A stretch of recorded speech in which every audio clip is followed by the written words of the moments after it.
سب کو نہیں دیکھ سکتے، لیکن اللہ تعالیٰ نے کہا تھا لن ترانی، تو مجھے ابھی نہیں دیکھ سکتا کہ تیری آنکھوں میں اتنی سکت ہی نہیں ہے کہ تو مجھے دیکھ پائے، میرے جلال اور میرے نور اور میری خوبصورتی حسن و جمال کو تو بھی نہیں دیکھ سکتا، تیری آنکھوں میں اتنی سکت نہیں ہے کہ تم میرے جلال کا دیدار کر سکے۔ اللہ اکبر۔ پھر دوسری بات انہوں نے کہی کہ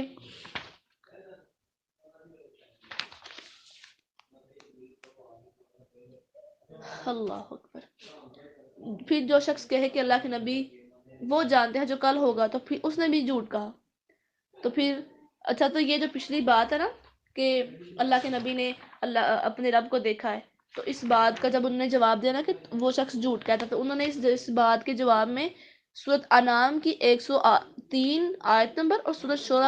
شورا کی آیت نمبر 51 کی تلاوت کی تھی۔ ان دو صورتوں کی جو ہے نا آیات تلاوت کی تھی انہوں نے،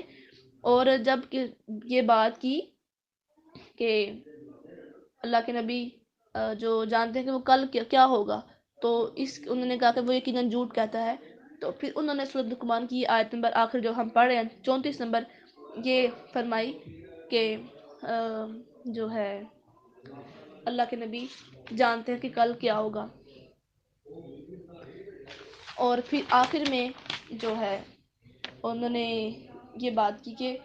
جو شخص تمہیں بیان کرے کہ اللہ کے نبی نے وحی کی بات کو چھپایا ہے تو اس نے بھی جھوٹ کہا۔ پھر انہوں نے سورۃ مائدہ کی آیت نمبر 67 پڑھی، پھر فرمایا لیکن اللہ کے نبی نے جبرائیل علیہ السلام کو ان کی اصل صورت میں دو دفعہ دیکھا ہے۔ اچھا جی، ربیع بنت معوذ رضی اللہ عنہما بیان کرتی ہیں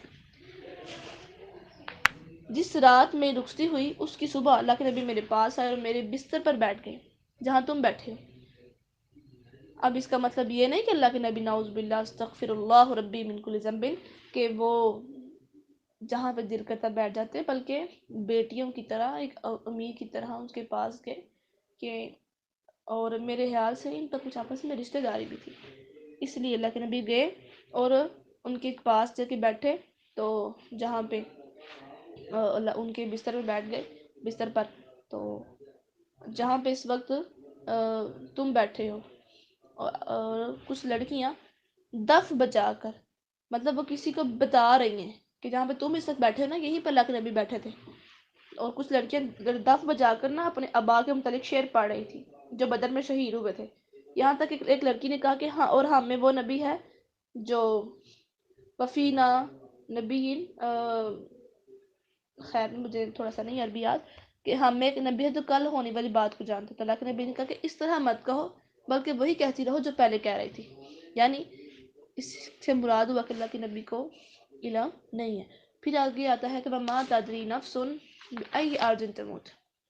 یہ کوئی شخص نہیں جانتا کہ وہ کہاں پہ مرے گا، یعنی کوئی انسان نہیں جانتا کہ اسے موت کہاں آئے گی، خشکی پر، سمندر میں یا پہاڑ پر، جب اسے اپنی موت کی جگہ کا علم نہیں تو وقت کا علم کیسے ہو سکتا ہے۔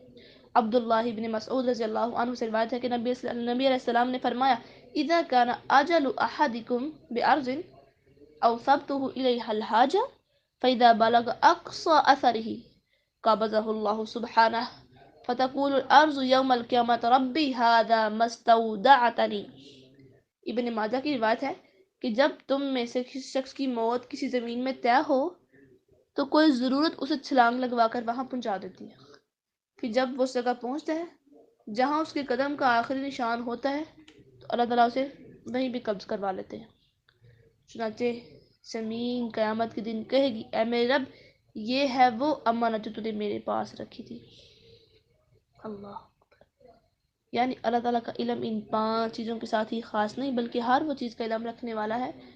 اور وہ اپنی بات اپنے معاملات سے پوری طرح باخبر ہے۔ اللہ تعالیٰ نے ان اللہ علیم الخبیر کہہ کر نا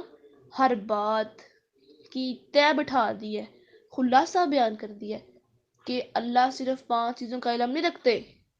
صرف چند مخصوص چیزوں کو وہ اپنی گرفت میں، اپنے قبضہ اور قدرت میں نہیں رکھتے، صرف 5 چیزیں ہی ان کے تصرف و اختیارات میں نہیں ہیں بس، بلکہ وہ کیا ہے،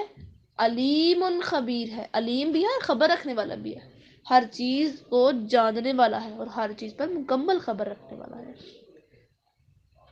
اللہ اکبر، صدق اللہ العظیم، سبحانک اللہم و بحمدک، نشہد ان لا الہ الا انت، نستغفرک و نتوب الیک۔ السلام علیکم ورحمۃ اللہ۔